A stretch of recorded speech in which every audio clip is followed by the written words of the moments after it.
My fellow Americans, I want to speak to you tonight about the troubling events of the past week. As I have said, the incursion of the U.S. Capitol struck at the very heart of our republic. It angered and appalled millions of Americans across the political spectrum. I want to be very clear.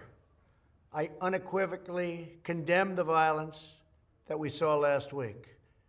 Violence and vandalism have absolutely no place in our country and no place in our movement. Making America great again has always been about defending the rule of law, supporting the men and women of law enforcement, and upholding our nation's most sacred traditions and values.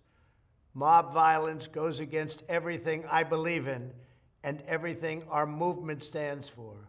No true supporter of mine could ever endorse political violence. No true supporter of mine could ever disrespect law enforcement or our great American flag. No true supporter of mine could ever threaten or harass their fellow Americans.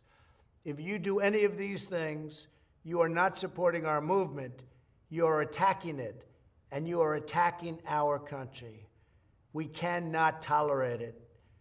Tragically, over the course of the past year, made so difficult because of COVID-19, we have seen political violence spiral out of control.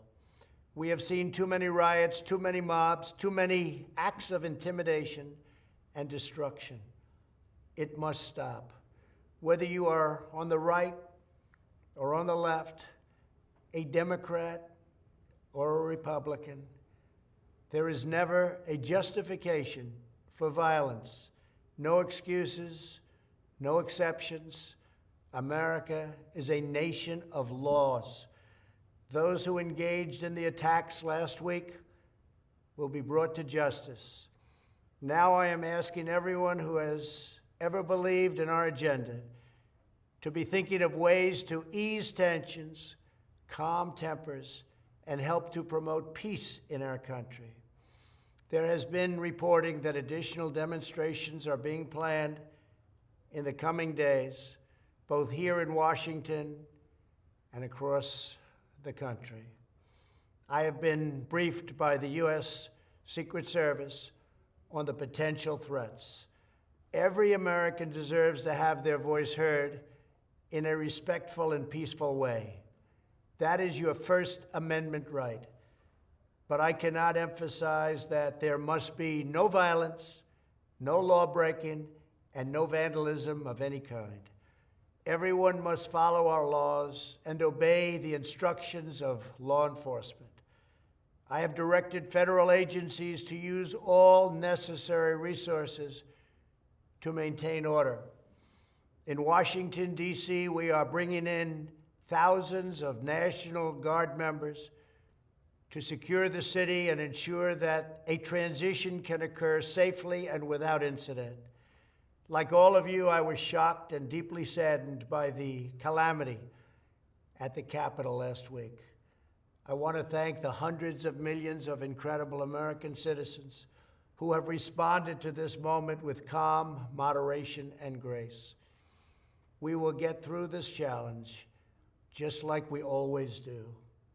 I also want to say a few words about the unprecedented assault on free speech we have seen in recent days. These are tense and difficult times. The efforts to censor, cancel, and blacklist our fellow citizens are wrong, and they are dangerous. What is needed now is for us to listen to one another, not to silence one another. All of us can choose by our actions to rise above the rancor and find common ground and shared purpose. We must focus on advancing the interests of the whole nation, delivering the miracle vaccines, defeating the pandemic, rebuilding the economy, protecting our national security, and upholding the rule of law. Today, I am calling on all Americans to overcome the passions of the moment and join together as one American people. let us choose to move forward united for the good of our families, our communities, and our country. Thank you, God bless you, and God bless America.